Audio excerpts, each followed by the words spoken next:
Step into Value Zone. Value Zone. Hypermart. Patancheru. నమస్తే, welcome to Suman TV.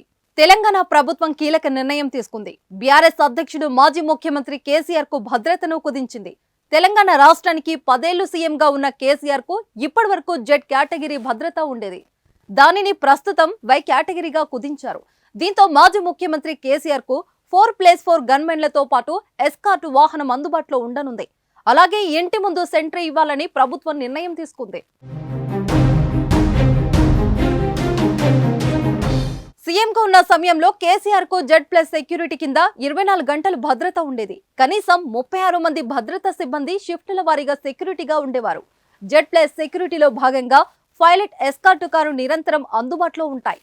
Z+ కేటగిరీలో భాగంగా రక్షణ కల్పించే ఎన్ఎస్జీ కమాండోల దగ్గర MP5 సబ్మిషన్ గన్లు, AK-47 రైఫిళ్ల సహా అత్యాధునిక ఆయుధాలు ఉంటాయి. తాజాగా ఈ సెక్యూరిటీని రాష్ట్ర ప్రభుత్వం కుదించి వై కేటగిరీ భద్రత కేటాయించింది. బీఆర్ఎస్ ప్రభుత్వంలో ఐటీ మంత్రిగా ఉన్న కేటీఆర్ కు సైతం సాధారణ ఎమ్మెల్యేకు ఇచ్చిన భద్రతనే కేటాయించారు. హరీష్ రావుకు 2+2 భద్రత ఇచ్చారు. డిసెంబర్ 14 వరకు మాజీ మంత్రులకు 2+2 భద్రత ఉండగా ఆ రోజు సాయంత్రం నుంచి వారి భద్రతను తొలగించారు. గెలిచిన ఎమ్మెల్యేకు యథావిధిగా భద్రత కొనసాగనుంది.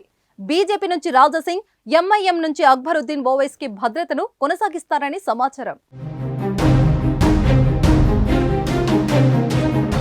ఇటీవల రాష్ట్ర పరిధిలోని అన్ని కార్పొరేషన్ చైర్మన్ల పోస్టులను రద్దు చేస్తూ సంచలన నిర్ణయం తీసుకున్న విషయం మనకు తెలిసిందే. అయితే తాజాగా కార్పొరేషన్ చైర్మన్లకు గన్మెన్లను కూడా తొలగిస్తూ కాంగ్రెస్ సర్కారు ఉత్తర్వులు జారీ చేసింది.